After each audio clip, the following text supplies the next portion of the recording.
genitas, meam medetrudit simplicitas. Hi, I'm Chris. And I'm Elam. And this is Infobores. Today is a special episode. This is a special. Why is this a special episode, This is our Elam? fourth episode, and we already are doing gimmicks. Actually, I believe this is our fifth episode, so... Fourth, fifth, what are numbers? I don't think they're real. Increasingly misnumbered episode. I don't actually believe any mathematician will tell you that numbers exist. Okay, now, speaking of existence, I had a question for you this morning. Yeah? Yeah, I want to talk about non-existence for just a minute. Go for it. Okay. Well, I was just lying in my bed as I was waking up and thinking about something, and I was thinking about that some people believe that when you die, you become nothing.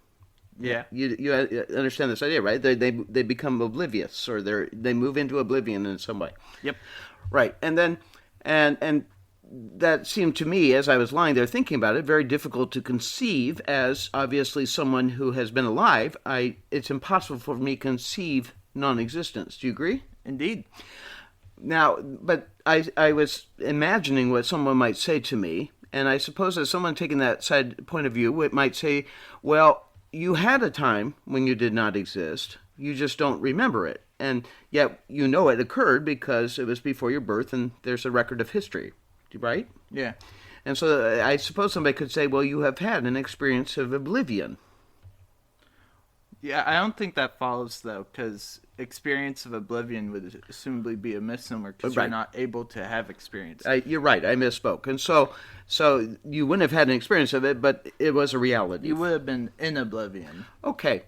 Then they said, well, then why is it inconceivable, in my imagination with this other person, that they might say it is conceivable, therefore, that you would go back to oblivion. Yeah. I think the issue with such a position, if I may, although I'm sure you have your own explanation, is that when one asks the question, what happens to you after you die, the assumption is not what happens corporally or what happens to the thing that is perceived to be you, but specifically what happens to my experience, my own ego, and the things that occur to me when I die. Right. So the answer, you return to what you were before you were born, does not answer that question. For the experience was not a thing that existed at that point. It's a very different event. Well, thank you. That's actually what I was bringing it to, because this morning as I was laying on my bed thinking about this, I realized that there's a huge difference between the so-called oblivion that would have occurred before my birth and the so-called oblivion that would occur after my death. In that, before my birth, nothing could have been said of my existence. But after my death, whether or not I'm aware of it or not, actual fact says this experience or this group of experiences that I experienced as my I or whatever continue. And so they can't be compared. They're actually different, if you will, oblivions. One is post-fact and after the fact of history of a certain events occurring, after deeds in the flesh, and one is before all that, when nothing has occurred. Do you agree? Yeah. Now, I've actually gone down this line of thought before myself. Have you? And there is a challenge one can present that's occurred to me with this position, which is in favor of the oblivion position, which is, I think it is conceivable that someone could experience oblivion, albeit not in the way one thinks. As a comparison, I want you to imagine a graph where it's 1 divided by x. Okay.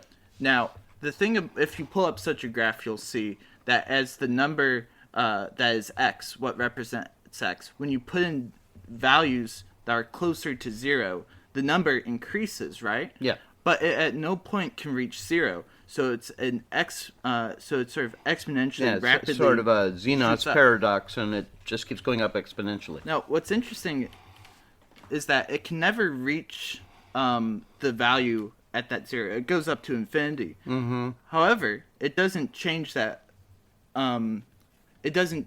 Wait, I'm explaining this further. It doesn't change that it is going to infinity. It's still going to infinity, but that number is still increasing. At no point will reach that point of infinity. I think likewise, there's a view of the personal experience to oblivion that is essentially a ceaseless going towards the point of oblivion without ever achieving without the oblivion. perception ever reaching oblivion. But isn't the answer to that pretty much the same as the answer to Xenos' paradox, where the idea of getting out of the room, obviously you get out of the room, whether or not... Yeah, but we're talking about the perception of others outside of you. Absolutely, you would get out of the room, or the person would decease.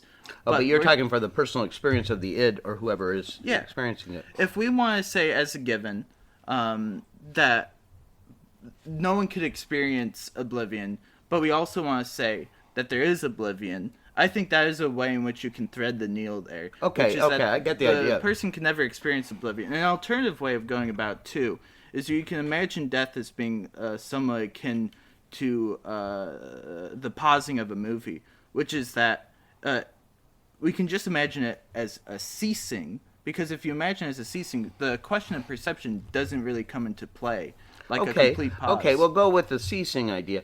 I mean, regardless of the perception, for billions of people before us, their movie has paused or ceased or whatever you want to call it. From the outside, we see that, and we can speculate that we, too, will have such a moment, whether or not we can ever experience it, which would be counterintuitive if indeed it is oblivion. Actually, I have an metaphor. Wait, let me hit you with this metaphor, though. Okay, and then let me come back, because I'm going to forget my question here. Apologies. That's right. But there's this episode of, I believe, The Garfield Show, starring the beloved cat Garfield, in which he finds out that his remote control is for the TV. Turns out if he presses pause, it pauses time itself. So he pauses the remote, and everyone around him, John Arbuckle... Except himself.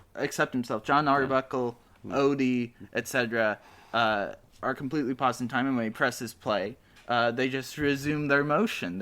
So if they were in the middle of opening a car door, for instance, they just continue opening it without being like, why did I suddenly become paralyzed? This is a trope we've seen in many genres, yes. Yeah. Well, I like the Garfield Show version, particularly because the ending of it, it ends with the classic, "It was all a dream," but before that, Garfield accidentally smashes the controller, if I recall correctly, and everything's paused, presumably forever.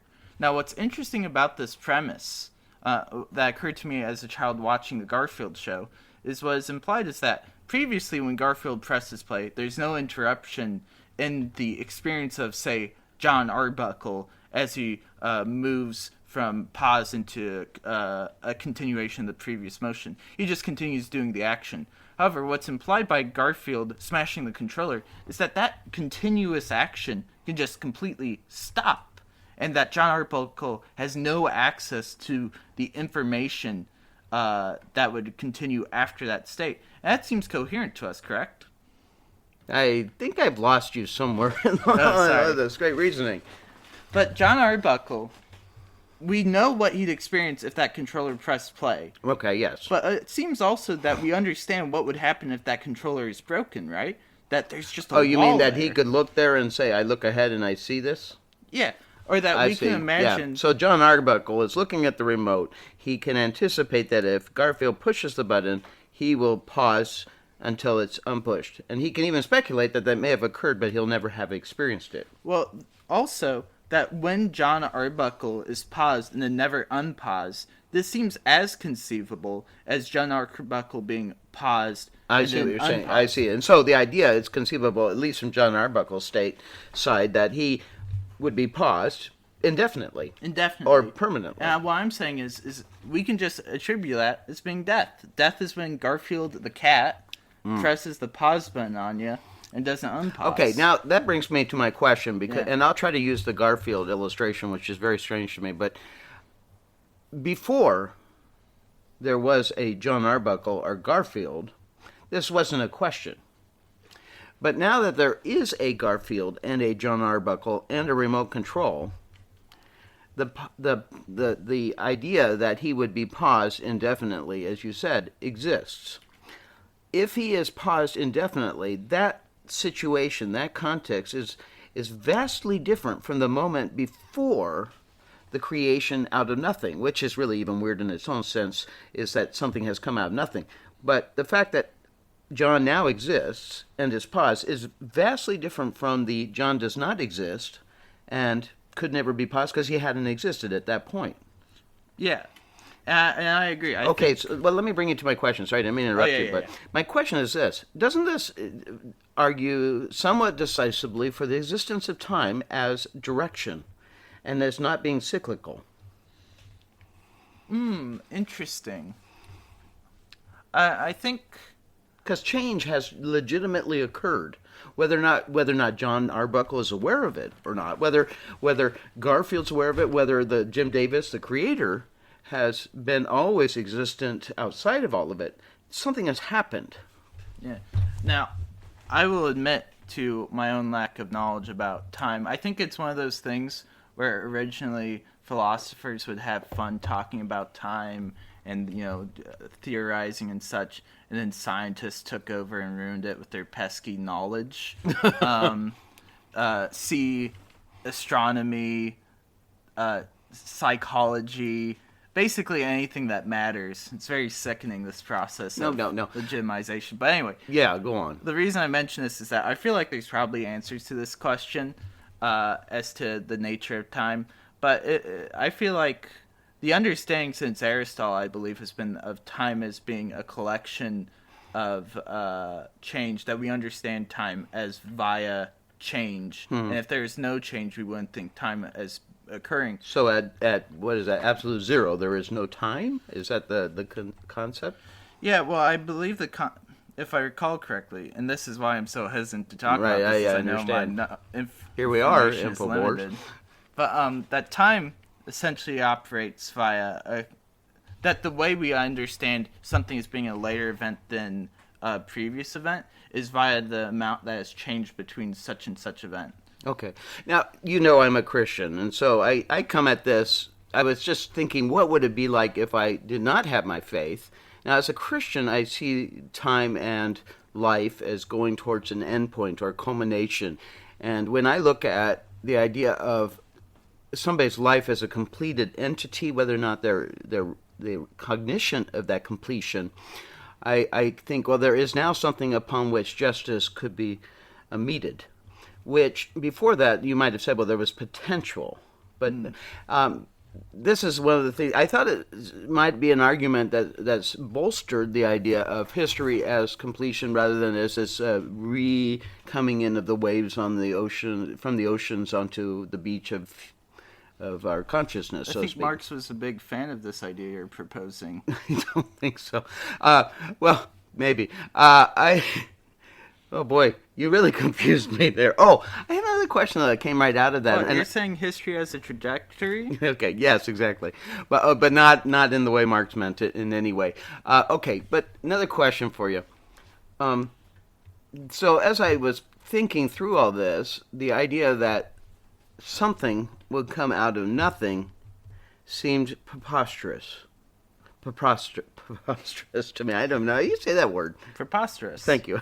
I think it's preposterous that you're having difficulty saying that. Okay, so here's this idea that out of oblivion you emerge. Mm-hmm. For us, how can we even imagine that out of nothing something comes? Other than the idea that there's an external force, a supreme mover or supreme maker, who exercises some sort of force to cause that to happen. Because otherwise, there's nothing within nothing, literally, to spawn something. How do they answer that? Like in you've had a class of nihilism or something, haven't you? Well, so the question is, without the existence of a power that is capable of creating nothing out of something, how does something exist? Is that the question? Yeah, I think that'd be a fair way to state it. Yeah, I think the go-to answer that a nihilist or whatever would present is something along the lines of, I think there's probably multiple lines of argument, but the one I've heard that I think is the most striking is probably I believe Bertrand Russell objection, which is that is merely a lack of the imagination to say that something has to come from nothing for the current state of affairs. You can just assume... Isn't that a bit of a cop-out? Well, allow me. Okay, sorry. You can just assume, because if all the state of affairs we know of is that there is something always linked to something, always linked to something, that is actually a move out of the normal to say that there is a moment in which nothing came from something. You can just say ad infinitum that there's something coming from something. Right, turtles all the way down. I get it, but